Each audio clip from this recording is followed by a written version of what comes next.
Hey guys. So I introduced myself in the beginning of the class, but my name is Steven, and I am Mandy's grad assistant for this semester as well as last semester.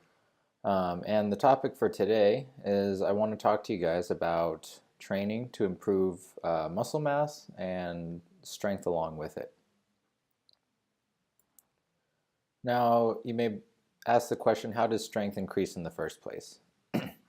So first and foremost, there's a recruitment of more motor units. And just as a refresher, a motor unit is one motor neuron and all muscle fibers that motor unit is attached to or innervates. You can also get greater stimulation frequency. So that just means that you'll be able to stimulate more muscle fibers over time. Also, you may get greater synchronization of those motor units or muscle fibers. So synergists, for instance, two muscles that work together in order to perform a certain action may start to work in tandem a little bit better. Also, there can be a reduction in something called the Golgi tendon organ. And if you're not familiar with that, it's actually what causes the muscles to relax when there's too much tension on that system. So an example would be when your muscle essentially fails if you were doing a really heavy lift. That's that Golgi tendon organ that's preventing you essentially from hurting yourself any further, ripping those muscles, tearing those tendons, etc. And more indirectly, hypertrophy, we can think of that as muscle growth, and that would be similar to just increasing the size of your engine in your car, right? As opposed to something like hyperplasia, which is a relatively novel concept. It's not necessarily well-founded scientifically in humans, at least, that hyperplasia occurs in order to increase strength in response to training. However, if you're familiar with a little bit of Dr. Murak's work, ask Mandy about Dr. Murak, and she can refer you to his lecture on satellite cells and how recently he's been looking at more capabilities of humans to actually synthesize new muscle fibers in response to very specific stimuli. But the general key note here is that muscle fibers do not increase in number in humans in response to training usually. You also get increased bone mineral density.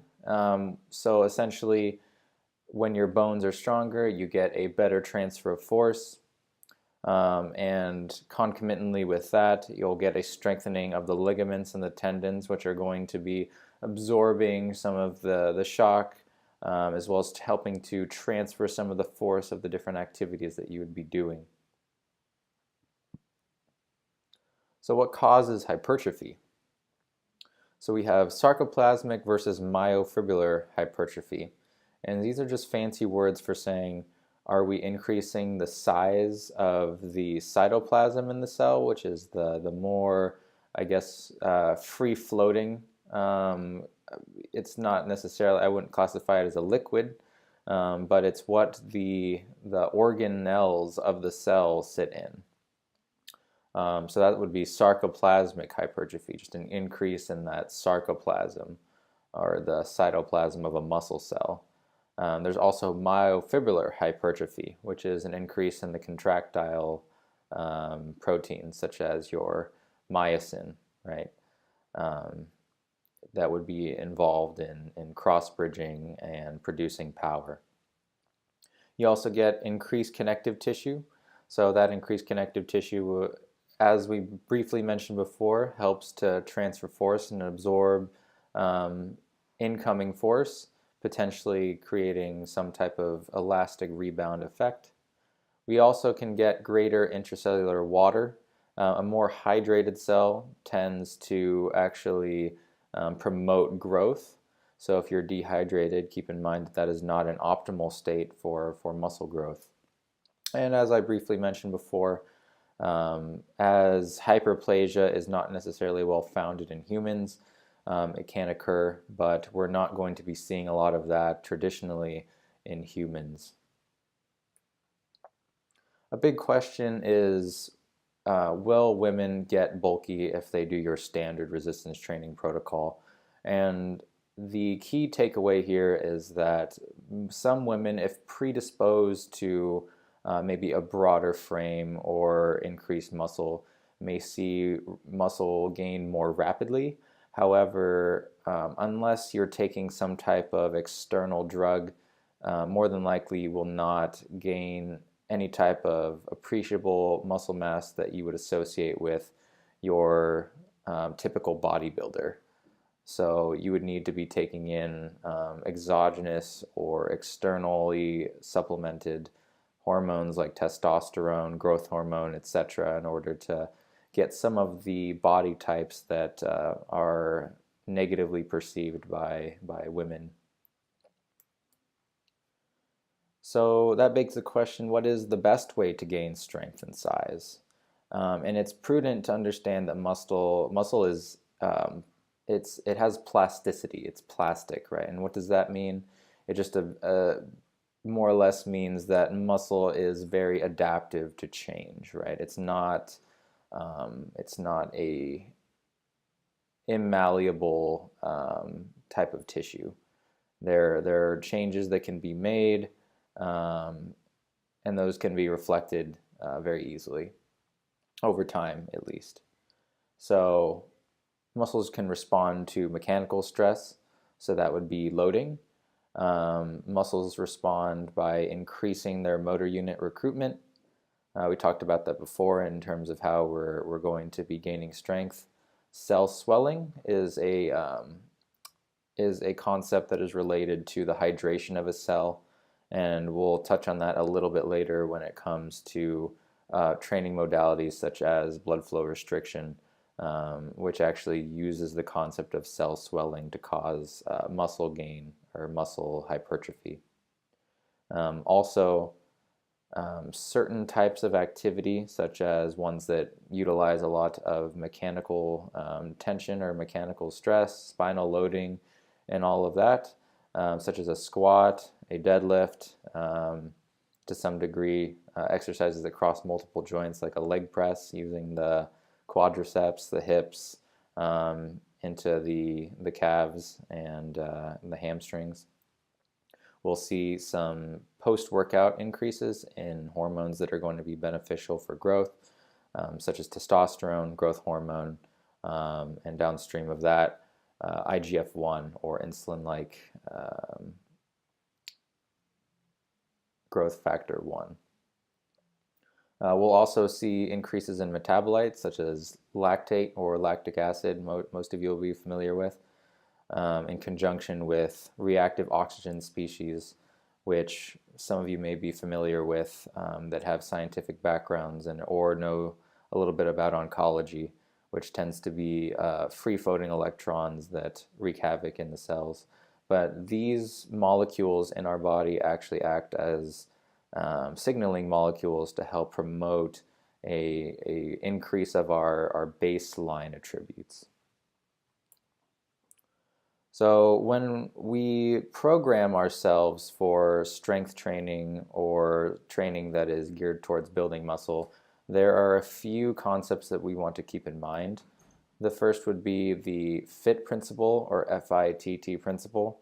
There are a few variations of this principle, which you've probably learned, but essentially we want to focus on how often we're working out, so that would be frequency, some type of intensity marker, which is the I, whether that be a percentage of a 1 rep max, or whether that be a percentage of your maximum heart rate.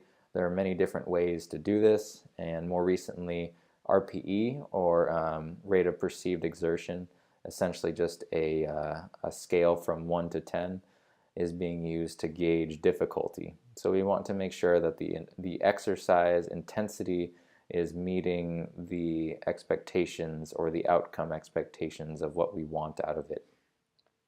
The first T would be the time, so the overall time that you're spending doing whatever type of training it is, but it can also refer to something as nebulous as a rest time. So you could manipulate this variable by perhaps changing your rest time in between resistance training sets from 3 minutes to 2 minutes, and that would be a good example of that. The last T is type, and this one's a little bit more self-explanatory, but it simply refers to the modality or the type of exercise that you're doing.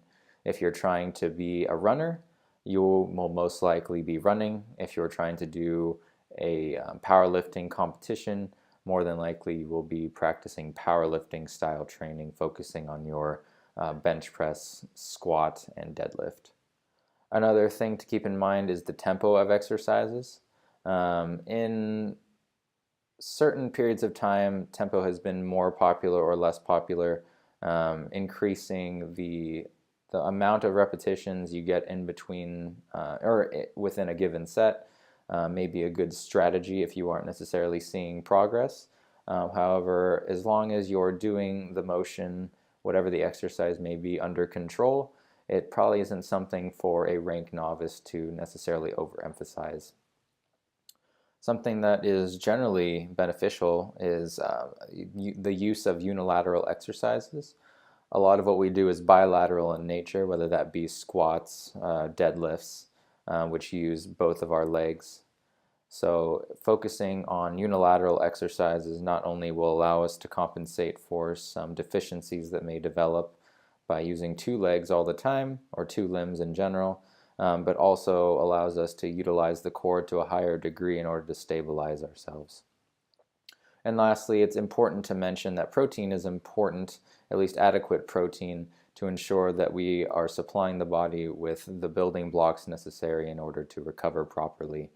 That protein requirement is something that is quite debated, but the general recommendations go anywhere between 1.4 grams for a resistance trained athlete all the way up to, I've seen, 3.1 grams per kilogram of body weight when the athlete is very lean, very elite, etc. But I don't think that too much emphasis needs to be put on protein as long as you're focusing on getting enough protein around the times of your workouts. That should suffice for most people, at least beginning a training program to increase their muscle size and strength. So continuing on, we have variety versus specificity, which refers to how often we change the exercise that we're doing. And this is very context dependent. So if let's say we're preparing for a competition, we'll take a sport such as football, further out from an actual game or the in-game season, we might be focusing on agility drills, might be going to the gym, trying to increase muscle mass, etc. But as you approach that time, getting closer to the actual game itself, then we want to become more specific and do more things out on the field that would be more in the same line of activity that the sport that we're trying to do would be within. Another thing to keep in mind is your genetics, which is ultimately not something you can do very much about other than manipulating some of these other variables to compensate for your genetics. However, it is important to keep in mind that because certain people are predisposed to having certain larger muscles or a higher testosterone or a faster recovery period, that you need to understand that not all programs that exist out there, not all protocols that are promoted online or through the media are one size fits all, and that you may need to experiment around a little bit in order to find out what changes you need to make or what specific variables you need to tweak in order for the program to work best for you. So there are many different types of muscle contractions, and we're going to give a few examples of each of these here. So the first is going to be isometric, which is a sustained contraction. You don't have the muscle lengthening or shortening during an isometric. An example of this would be a plank. where you're remaining very rigid, or it could be something as simple as me pushing against a large object like a building and not seeing that building move whatsoever, right? A concentric movement is when the muscle shortens. And we can think of this as the portion where we're pushing the bar away from us on a barbell bench press, or where we're coming up out of the bottom of a squat, or when we're bringing the bar down to us with a lat pull down. And essentially, this is the portion of the exercise that is the most strenuous for most people. And certain sports actually focus entirely on the concentric. So if you think about a jump, or in Olympic lifting, you have the exercises of the clean and jerk and the snatch. Those are purely concentric in nature. So you're exploding with as much force as possible. Those muscles are shortening. And then essentially the eccentric is dropped out, whether that be dropping the bar from a clean and jerk or snatch, or that be just stepping down from a jump. Eccentric, on the other hand, is what other people consider the negative aspect of the exercise. Not negative in a bad sense, but negative as in it's not the portion that requires the most amount of effort, at least for most people. And an example of that would be the lowering of the bar to your chest before you were to push it away from you for the bench press, the lowering of the bar towards the bottom of the squat before you drive your legs and bring it back up. Or in the example of the lat pull down, it's actually on the way back up after you've brought it down to your chest. And the eccentric is actually where we get the most amount of muscle damage, and that's why mostly DOMS, or delayed onset muscle soreness, is going to be because of the eccentric movements. Now, there's a lot of terminology when it comes to the different types of contractions in training, but the key thing to understand is that basing exercise protocols off of individual types of contractions is kind of an erroneous thought. So what we need to do is think more about the variety, right? We want a good mixture of all of these things. We want to go through motions that have concentrics, eccentrics. Isometrics are a little more few and far between, but it's important to incorporate some of those into our training routines, such as utilizing planks to build up that core strength. So training gimmicks are very prevalent, and they run rampant throughout the fitness industry. There are a few that work, and there are probably plenty more that don't. I wanted to address some of them here. Electrical stimulation is a recovery modality that people use, in which they place little electrodes on top of a target muscle, and it runs a current through the skin to the muscle. For recovery, there isn't a huge amount of data backing that up, but in terms of being able to get a muscle more warmed up, or to try to preferentially activate a muscle, it can be very beneficial. There's a few research papers out there if you're more interested in how you can use electrical stimulation or neuromuscular electrical stimulation, ES, I think. Yeah, so there's a few studies that look at that, and if you have any questions, you can email me, and you can ask me for those references, and I will supply those to you. Blood flow restriction is a really interesting one that I kind of touched on earlier when it came to cell swelling. And essentially what you do is at either the shoulder joint or at the hip joint, we're going to occlude blood flow. So we're going to wrap something similar to a tourniquet at about a 7 out of 10 tightness, so that when we begin exercise, blood will start pumping to those muscles, which will fill out the tourniquet material a little bit more increasing the compression on that specific limb at that cutoff point. And it will essentially occlude blood flow or prevent blood flow back to the heart. So we have a pooling of blood in these specific limbs that we're working on. And while I wouldn't necessarily recommend it for something like a leg press, a bench press, anything like that, it can be especially very useful if you're dealing with some type of injuries or you're just trying to add variety to your training. And it allows you to use a much lighter load to get a very similar hypertrophy stimulus to your traditional style training with something like a tricep pushdown, a leg extension, hamstring curl, essentially those types of exercises that are limited to one joint there. Compression is an interesting one. There are different types of compression, varying amounts of compression. There's good data that shows that compression can help increase recovery and clear some of those muscle metabolites after exercise to allow you to get back into training a little bit better, especially in runners or people who use compression socks. However, you may want to consider compression all the time isn't necessarily going to be your go-to, just because you may be masking some type of pain that could be corrected by some corrective exercises.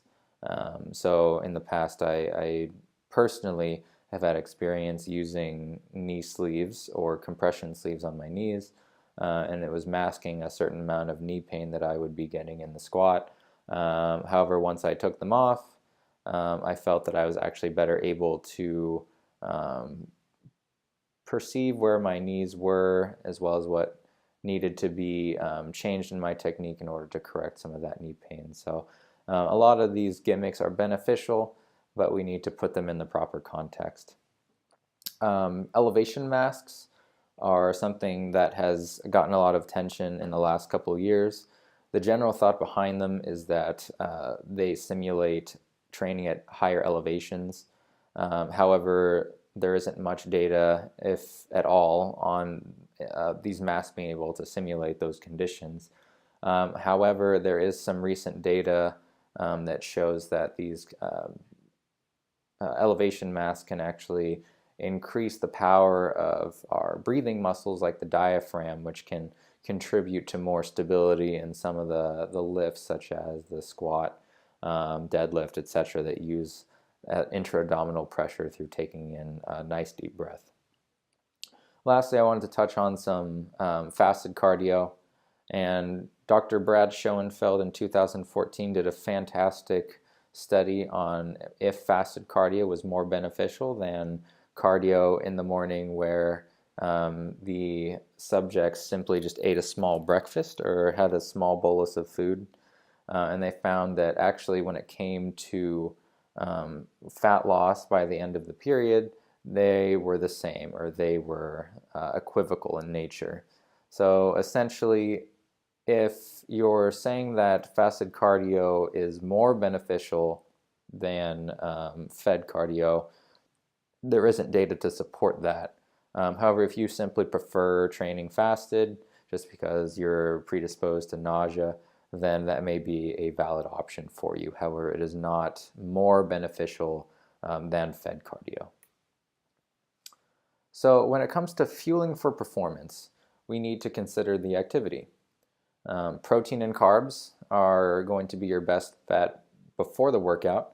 Protein is going to be especially useful for maintaining the proteins in your body, making sure you don't start to break those down to supply your body with energy. The carbohydrates are going to serve a similar purpose, but they're also going to be burned or oxidized to produce more fast energy for your workouts. Post-workout, a little less discriminate on the macronutrients, but we want to make sure that we get a balanced meal afterwards. We want protein in order to recover and help build the muscle tissue. We want carbohydrates to replenish our stores.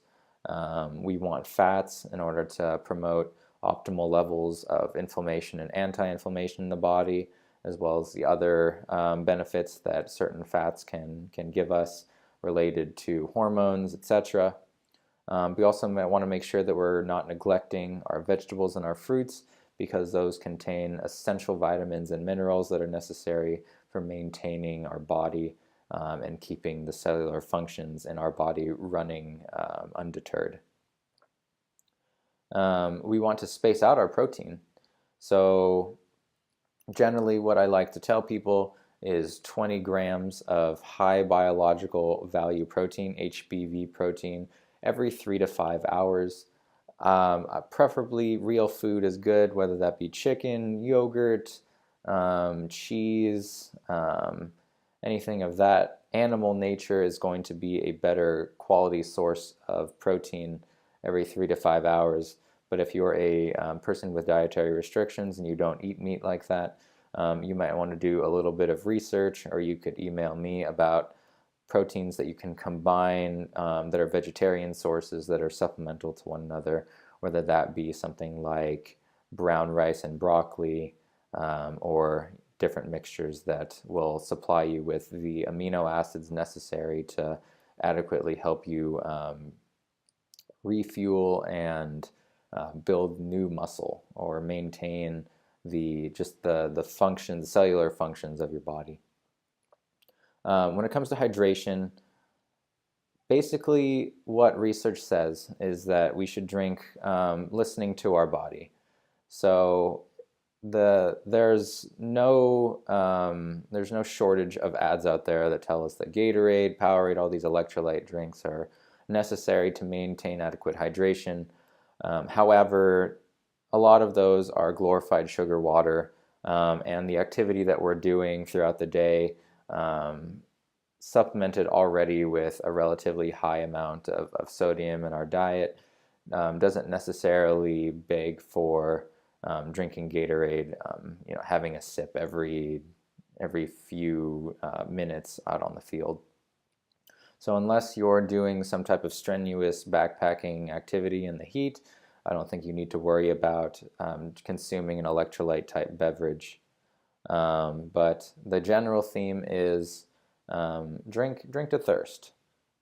There's a really good paper by Professor Valentino out of SF State, who did his thesis on hydration in ultramarathon runners. And he found that the best option was for them to essentially just drink when they felt like they needed to. And we can't forget the basics. We need to make sure for recovery, as well as making sure that we can get out onto the field or whatever the environment is that we're going to be training, that we sleep an adequate amount, we maintain the dietary practices that we just talked about, and that we stay hydrated, but not necessarily overhydrated. We just want to stay out of that deficiency range of hydration. One of my favorite topics are supplements. There are a plethora, or a large amount, a large pool of supplements that exist out there, but very few of them actually have any benefit that we can glean. So I wanted to take the time to talk about a few of them,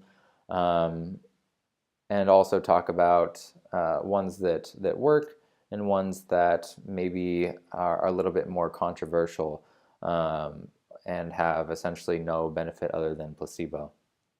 So creatine monohydrate is probably one of the better supplements that you can find out there. Since its discovery in the early 90s, actually I think it might have been even in the late 80s, I need to cross-check that. Creatine has been very well researched for increasing the amount of energy available, especially during intense bouts of exercise with short durations. And because of that increased availability of energy, we see populations that actually increase their muscle size, among other health parameters, because they're able to train to a higher degree. To skip over pH buffers really quick, caffeine is very well studied as well. Probably equal to about creatine monohydrate, perhaps even more data on caffeine. But essentially, caffeine works well to alleviate some of the mental fatigue that can accumulate over the day. As a fat burner, if you are trying to use it to increase your metabolism, you may be remiss to find that caffeine actually doesn't work well in increasing fat oxidation or fat burning if you consume it on a regular basis. So cycling off or stopping the use of caffeine for a couple weeks to maybe a month may be beneficial for making yourself a little bit more naive to caffeine. Green coffee extract and yohimbine are two fat loss supplements that are generally included in fat loss aids and packages. There's a decent amount of evidence in those two specifically. However, they don't necessarily have much of an added benefit to caffeine. So essentially, they are about equal to caffeine. So perhaps consuming them while you're cycling off of caffeine may be a pragmatic idea. Going back to pH buffers, especially when it comes to endurance athletes, they accumulate a lot of hydrogen ions, which will lower the pH of your blood in the muscle by a small degree, but that small degree can definitely affect cellular function. So pH buffers such as sodium bicarbonate or beta-alanine is another good one that has data behind it, can help to buffer out some of these hydrogen ions and create a more basal level of acidity / alkalinity in that cell to continue activity. Whey protein is one that most people who are concerned with gaining muscle or strength are going to be taking already. The important thing with whey protein is that we look on the label for amino acid content. As long as it has amino acids on the back, that tells me that they take the time to actually check the composition of their product, and they probably don't have much to hide if there's a label on the back. Specifically, if anyone takes BCAAs or branched chain amino acids, we want to be looking for one of the amino acids that is primarily touted in BCAAs, which is leucine. And that specific amino acid is what is thought to be responsible for the downstream effects of a complex that causes the muscle protein synthesis, which is a proxy measure for muscle gain over time. So to recap on that, we want to make sure that our whey protein has a label on the back, and we want to make sure that we're getting adequate amounts of leucine, and I would look for around 2 to 2.5 grams of leucine per serving. Next up would be fish oil, and I would recommend fish oil to most people, especially if they don't have access to a lot of fatty fish such as salmon or tuna. And these are going to be important for the two fatty acids known as EPA and DHA, which are going to contribute to both neurological health as well as maintaining proper anti-inflammatory regulation. Something else to mention would be multivitamins. Now, I would say that if you're conscious about your health and you're conscious about the food that you're consuming, more than likely you won't need a multivitamin. You may need to supplement with something like vitamin D, magnesium, calcium, zinc, because the general population doesn't get enough of these components in their diet. However, multivitamins are probably going to be a waste of money in the long run, considering that you won't be using 90% of the things that are actually inside of your typical multivitamin, or you may be getting suboptimal doses of these different compounds. Now, illegal substances, they work, and that's why they're illegal. They work to a high degree, and that's why they're illegal. A lot of these other things that I mentioned have a marginal benefit, and they also tend to be relatively cheap at the same time, at least per serving. So something like testosterone, EPO, which is short for erythropoietin, which is a way for us to increase the amount of red blood cells that we produce that can carry oxygen to the target tissues, as well as you guys may be familiar with ephedra or ephedrine, which is a fat loss supplement. These are all illegal. They work, and that's why they have to be regulated. Because when something works to a high degree, more often than not, people try to abuse it, and that's when people end up with long-term health problems, the worst of which could be something like death. And I'm sure that no one wants to die for such a kind of asinine reason. So talking about supplements that don't work, fat burners for the most part. Acetyl-L-carnitine is one of them. Detoxes and CLA, or conjugated linoleic acid. Acetyl-L-carnitine and conjugated linoleic acid are relatively unsupported by the scientific literature out there. They're packed into a lot of different fat loss supplements, but I would skip out on those as they don't necessarily glean a lot of benefit that we can tell so far. Detoxes, on the other hand, one of my biggest pet peeves. A detox is one of the most vague things that you can say. What are you detoxing when you detox? Most people can't answer that question. They say chemicals. They usually can't answer what type of chemical.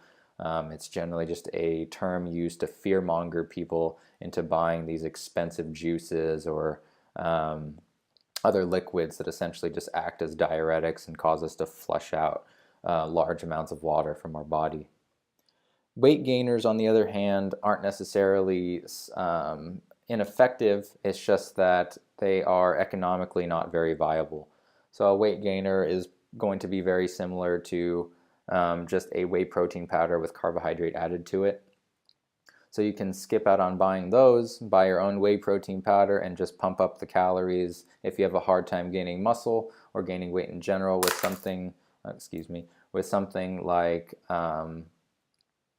peanut butter or oatmeal, some type of carbohydrate. And if you're really desperate for something more convenient, you can buy something like a maltodextrin powder or something called waxy maize, which is a more complex, easy to obtain carbohydrate powder. One big thing to look for, and as you can see in the image below, are proprietary blends. They'll have different names. They'll have titles that will provoke some type of interest in you. I've seen things like Fire Matrix, or like a fat burning blend, something of that nature, and they'll have a large kind of umbrella dosage. And then underneath that, they'll have all the different constituents of that dosage without the individual amounts of each of those compounds. And what we want to avoid is not knowing how much of these compounds we're getting, because each of them has their own effective dose. And if they're all clumped together, even if they're clumped together by density, we still don't know how much is actually in there. So we want to avoid blends whenever possible. And I kind of touched on it before, but branched chain amino acids, those include leucine, which is that trigger for muscle growth, or at least the proxy for muscle growth, as well as isoleucine and valine. In terms of taking branched chain amino acids, I wouldn't necessarily recommend that to people based on the available scientific evidence. However, it can benefit those who decide they want to train fasted or go long periods of time without any type of meals. But if you have protein in your diet, adequate amounts of protein, you shouldn't need to worry about buying something as expensive as branched chain amino acids, which at worst you're spending money for something of neutral benefit. All right, so I will continue on with the next chapter.